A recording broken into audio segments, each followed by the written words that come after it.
Hello and welcome to BQ Prime. You're watching Talking Point, and my guest today is Sanjeev Prasad, MD and co-head of Kotak Institutional Equities. Sanjeev, thank you very much for joining us on BQ Prime. My first question is with respect to the earnings season that went by. Q4, the consensus in the street is that the earnings were much better than expected or slightly better than expected. What is your view on that?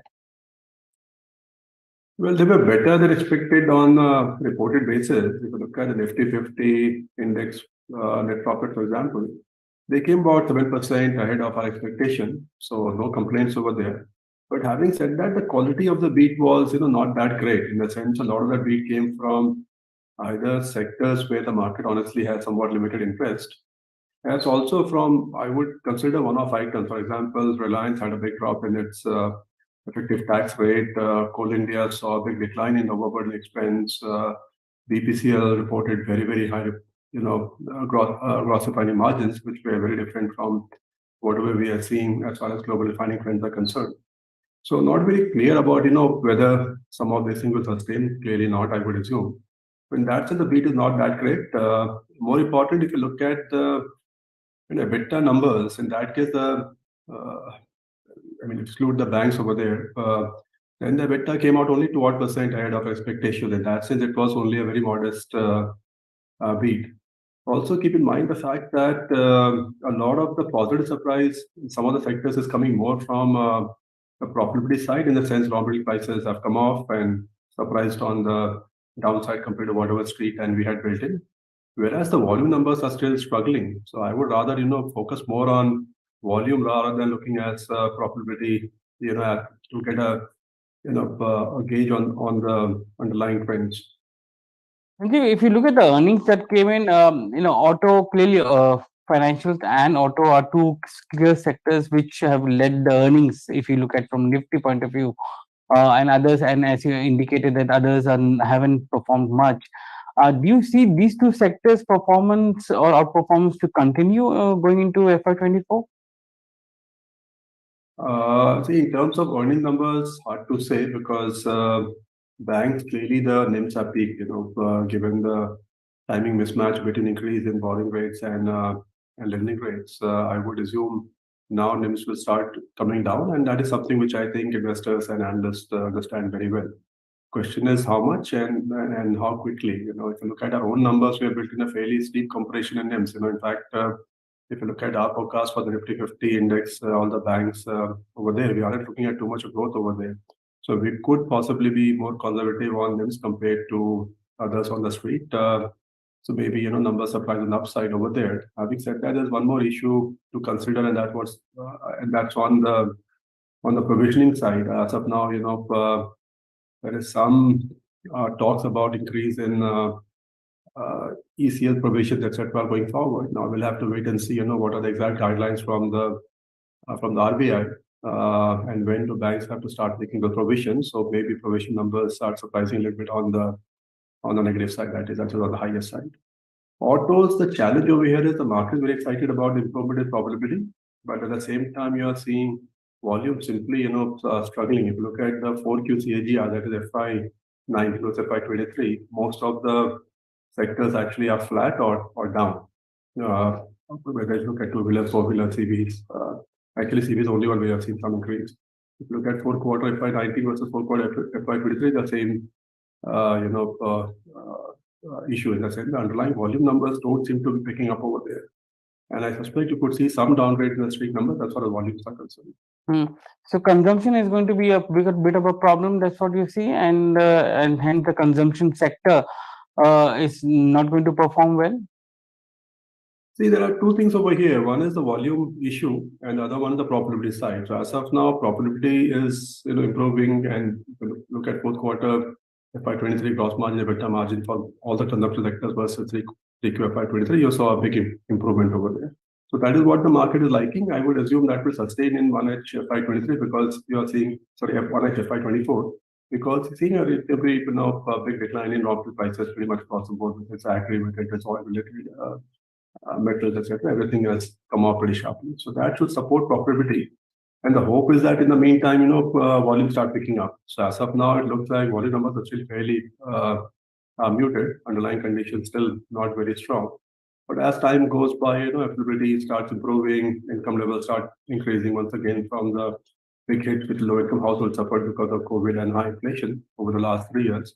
Hopefully, all these factors start petering out, and that results in volume numbers starting to pick up. So we are a lot more hopeful about consumer staple recovery in the first half of the current financial year, followed by discretionary in the second half of the same financial year.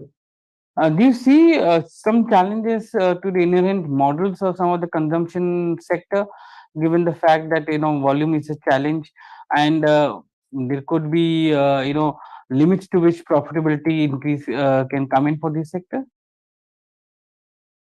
In the short term, I am less worried about the volume part. Volumes will recover.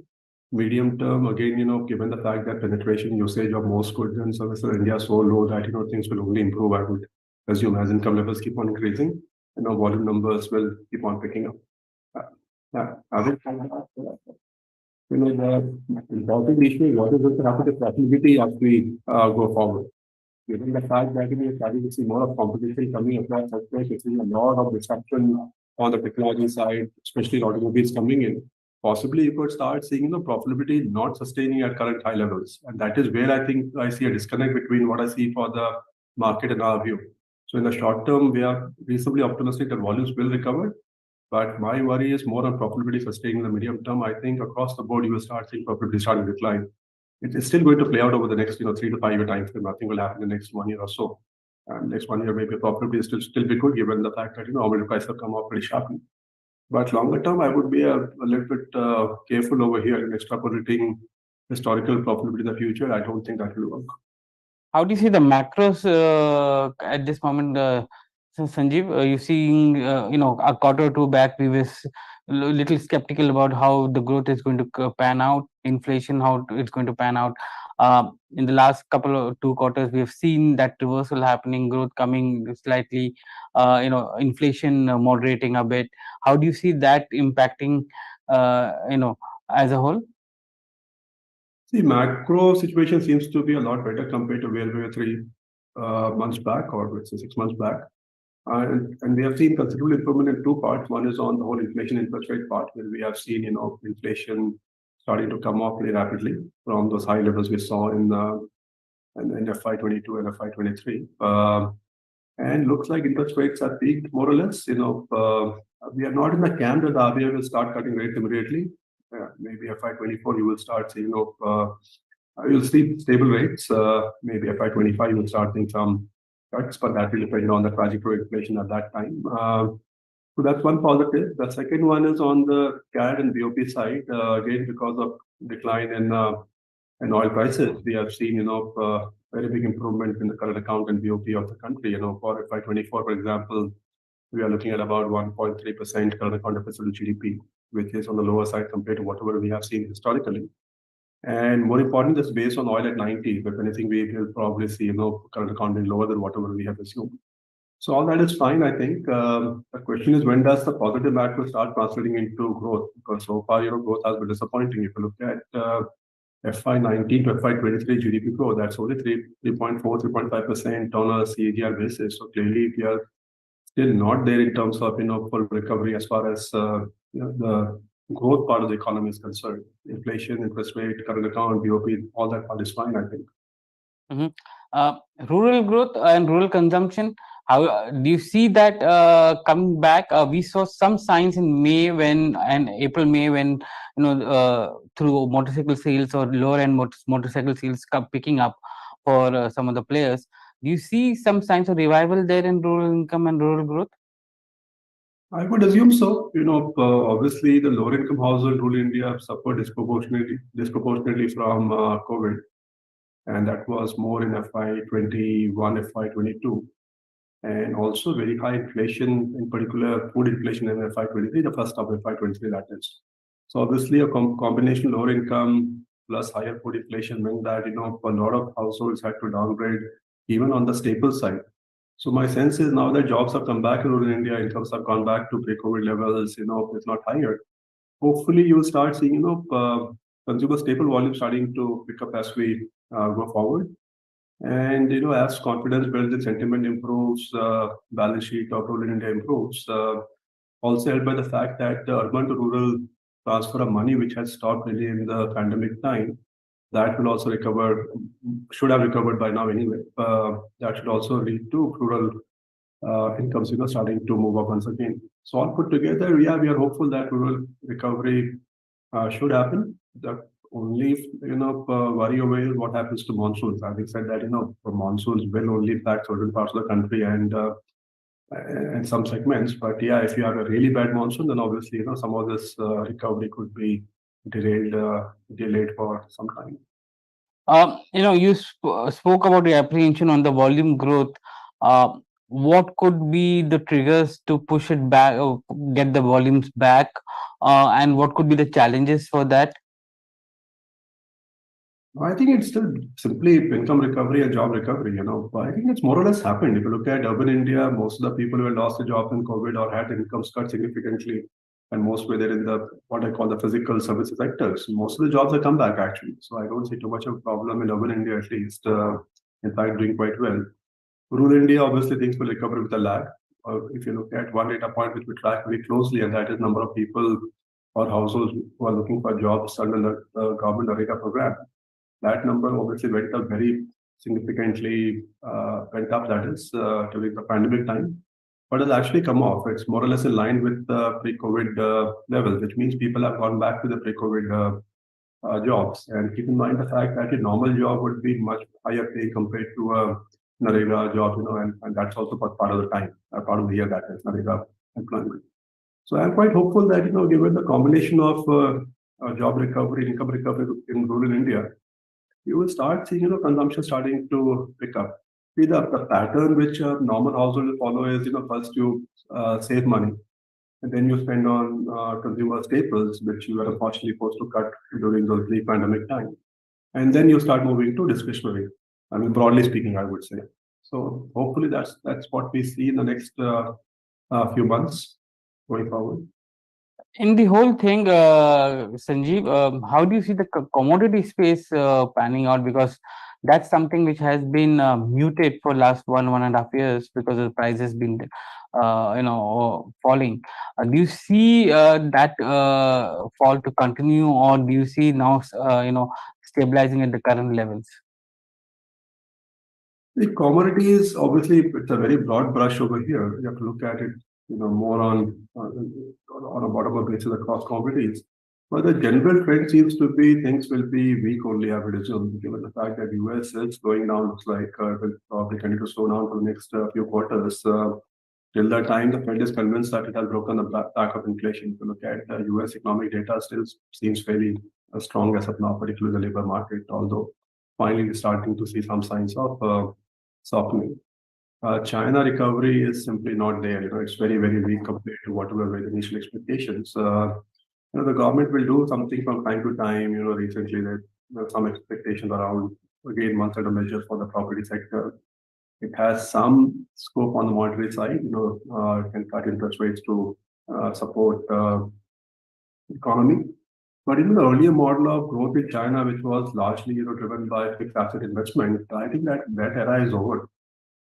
If you look at after the global financial crisis to the time before COVID, the debt situation in China worsened significantly. If we had a massive increase in debt, both for corporate China, it's also for government debt. So I would be very surprised if the earlier model of supporting the economy was largely through creation of more fixed assets. The government does that, and that's clearly not going to be positive for commodities in general. But these are the basic commodities. Now, given the whole technology transformation which is taking place, you will see other type of commodities which are still very small in the global scheme of things. Their demand will pick up fairly rapidly. The whole electrification of the global economy, that will result in a lot of demand for battery chemicals and so on and so forth. So I think the focus probably now needs to move away from, I guess, steel to other kinds of metals as an example. Mhm. If that's the case, if commodity is going to remain that muted because of China, How do you see the user industry performing? Because for them, which was dealing under high cost pressure for last 1.5 years, Yeah. it's going to be a time of margin expansion and higher profitability, right? Even the volumes may not be high. No, clearly we have seen that. Now, if you look at the fourth quarter of 2023, you saw a big improvement in gross margin, EBITDA margin for all the auto companies, particularly the tire companies, as also most of the consumer staples like discretionary names. So keep in mind the fact that agri commodity prices have come off sharply. All the oil related items have come off, and all the metal related items have come off. So in that sense, it's a great time for any of the user industries as of now. Having said that, we all live in a competitive world. It would be interesting to see how many companies can retain the benefits of falling raw material prices, and given the fact that volume demand is still somewhat muted, and we live in a competitive world. So in some cases, companies may be forced to pass on the benefits of declining raw material prices to consumers. But anyway, if you look at profitability, India is way too high. I mean, there's a lot of scope for Indian companies to be slightly more generous to consumers. But anyway, each company will follow its own strategy. Sanjay, I was reading one of your reports where you said that the index is comprised of more of high market cap and high PE stocks, and that Yeah. also brings in some risks for the index. Can you elaborate on that, and what kind of risk that could be there for index as a result of this? So see, there are two, three things over here. I think this report was written more in the context of the fact that, historical valuations really don't make much sense, because the composition index itself has changed dramatically in the last 10, 15 years. So from a very commodity heavy, infrastructure heavy, index, let's say in the late 2000s, we have moved to, an index which is very dominated by consumer names, insurance, where the P's are actually a lot higher. So that's the first point. So when you're looking at market multiples, I would rather focus on the last 3, 4 years only. If I have to compare with history rather than comparing with the last 15 years, because the composition index has changed dramatically over this time frame. Even if you look at a company like Reliance, which is still there on their index for a long time, it's gone from a completely, oil and gas, chemicals, refining company to now a large portion of the value coming from retailing and telecom, where the multiples are obviously going to be a lot higher. So in that sense, the index by itself has valuation don't really make that much sense if you're trying to compare that with history. The other important point over here is, it's more to do with the fact that I would assume in the next 3 to 5 year time frame, you would start seeing compression multiples across some of the high P sectors, linked to 2 points. One is obviously, the shorter term issue, which is of global interest rates have already moved up quite significantly. And I don't think global interest rates are going back to zero, which was the case until, let's say, the pandemic time, from global financial crisis to COVID-19 pandemic. So even though interest rates will come down in the future from peak levels, whatever they may be, let's say 5.5% in the US, they will probably settle at 3.5%, whatever the number may be. But they're clearly not going down to zero. So in that sense, your cost of capital, cost of equity, whichever way you want to look at it, should be logically higher. The risk-free rate itself is higher to start with. And the second point is the level of disruption which we are seeing across industries has gone up, significantly. And I think the pace of disruption will only increase going forward. Who knows what will be the situation in the world across sectors 10 years down the line, given the rapid changes in technology everywhere. In that sense, your equity risk premium should also go up, because your uncertainty of the future needs to be discounted somewhere in earning multiples. So I think given a combination of higher risk rate, higher equity risk premium, WACC has to be higher, and according multiples have to be lower. I think the market is still very, very nonchalant about the whole disruption issue. I think it's probably going to get a root shock in 3 to 5 years' time. So in the whole context, then how do you see the index earnings to grow in FY24? And do you see a risk to that growth coming in because of the factors that you mentioned? Yeah, so now we're looking at 12.5% kind of a number for the net profits of the Nifty 50 index. I wouldn't worry about these factors immediately playing out, because FY24, keep in mind the fact is a combination of recovery in volumes plus recovery in profitability. But the factors which I talked about in terms of compression of profitability, multiples will more play out in the next 2 to 5 year time frame, depending on which sector you're looking at. So 24 earning that way should be okay. You could possibly see some disappointment, some of the consumption sectors if the volume recovery which I was talking about gets delayed by a couple of quarters because of bad monsoons or whatever other issues. And as I was talking about earlier, we anyway have built fairly conservative assumptions for the banking sector. There could possibly be some surprise over a positive surprise that is over there. So maybe some downside risk to outsourcing names and the consumption names, but possible upside risk to banks. So I wouldn't be too worried about earning numbers at least for FY24. 26, Mhm. 27 more, I mean, too early to focus on. But I think the earlier model of linear extrapolation of volume growth and profitability, I think both the investors and analyst community probably need to have a think over there. We haven't spoken of one sector, IT. How do you see that? We saw a root shock coming in Q4. Do you see them recovering in FY24, or it's going to be muted as some of the street is expecting? I think 24 looks like a washout. At least the first half of FY24 is going to be possibly very weak. Because the challenge in the US is you are seeing economy which is slowing down, but slowing down very gradually. So the IT customers are not very clear as to what approach they should be taking in this kind of environment. Whether they should go for ruthless cuts immediately, or do it on a gradual basis, which means the signaling to the IT company is also very confusing, right? Because they also don't know how to respond to this kind of an environment. Where the customers are not signaling a very clear outcome. So as of now, you have a peculiar situation where demand is slowing down, but the IT companies are still sitting on fairly high number of employees, which they reported in the last 2-3 years in anticipation of continued strong demand in for outsourcing, etc. So I suspect you could have a double negative of somewhat slope increase in top line, some disappointment over there, and continued high costs which the company may be forced to carry for some more time given this uncertain environment. I don't think the company are in position to take a call. They know that okay, fine, things will be very bad, so let us cut the cost base immediately.